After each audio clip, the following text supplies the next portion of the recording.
really let down by the Chris Pratt movie because I thought it was going to be cool like that. The one with the Tomorrow War. Yeah, it was. Well, I we'll didn't call watch it that. 90 minutes long, and I really enjoyed about 10 or 15 minutes of it. I think it might have been 2 hours. It seemed long to me. Are you about right though? Like there was a moment in there where the kind of like there was I guess the relationship between him and the star on the ground. There are parts in there when it unfolded I enjoyed. Yeah, I don't know. I like Chris Pratt too. It was just it felt cheap to me. And then I found out it cost like $225 million or something like that. And then the aliens were dumb and that's interesting. I didn't they get beat the alien up at the end. Like they went hand to hand with the giant alien that in the beginning, a team of men with machine guns couldn't handle like a little one. And then at the end, like him and his decrepit old dad, who's played by Schillinger from the Oz, the J.J. Jameson from the Spider-Man movies, they literally like go hand to hand with the Queen. They're like, fucking bring it on, and they like beat up the Queen. I know that you're right, but make it right for me. He had something that even the score. He right? didn't even have a knife. He had like one of their spikes that they would shoot, like some dull like tusk that he's like fighting with.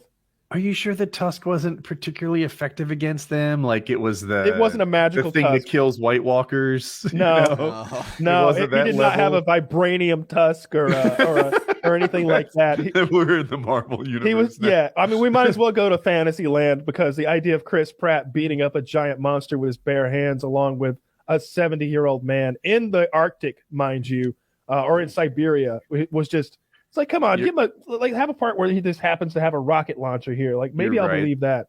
What was the Tom Cruise movie with time travel that was very good? The Edge of Tomorrow. Yeah, so the bad guys in the Chris Pratt movie, they're alien type things, were on the same level as the ones in the Edge of Tomorrow. Yeah. So like, you could put, I'll make up a number, 300 rounds into them, and they're still 80% fighting effective, and they have 7 more limbs to attack you. It's a real problem. You have to headshot them a lot. And, the fact that the idea that you hand-to-hand combat one of those, it's a non-starter. It's like fighting a lion. Like these things are much scarier than a lion. But you would never, like, if they did that, if they were like, you're right. Actually, the problem is lions. But don't worry, Chris Pratt's going to fight one at the end. He's got elephant tusk. Give Chris Pratt a fucking, like, elephant tusk and see how many lions he can fight. I'm guessing the answer is 0.01. It was Chris Pratt's dad too, right? And his it was even worse. His dad doesn't add anything to it other than liability. He's so old. That character is literally like 70. Well, he could fly the plane. He was useful for that part. He owned a cargo plane that somehow made it to Siberia without refueling. Yes. I don't know a lot about aviation, but I don't think a C-130 makes it from California to Siberia without refueling. It does. Idea. Actually, my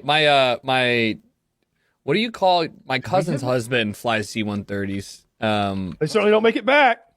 You're fourth. It looks like the range is what kind of nautical miles shit is this? 4,500 nautical miles max. Okay, it's not gonna make it, is it? No, I don't think they're gonna make it. So I think it's gonna be close. How many nautical miles is California from Siberia, Tucker?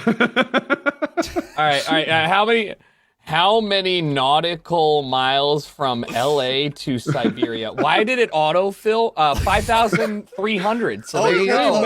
It was close. The last 1,000. Parachute the last 1,000. And they're also carrying all that gear and people. Like the thing's loaded down. Like I bet the range you've got there is like an unloaded C-130. They got like 8 people in there. All those ATVs. Where did they get the ATVs? They had snowcats and shit. Like.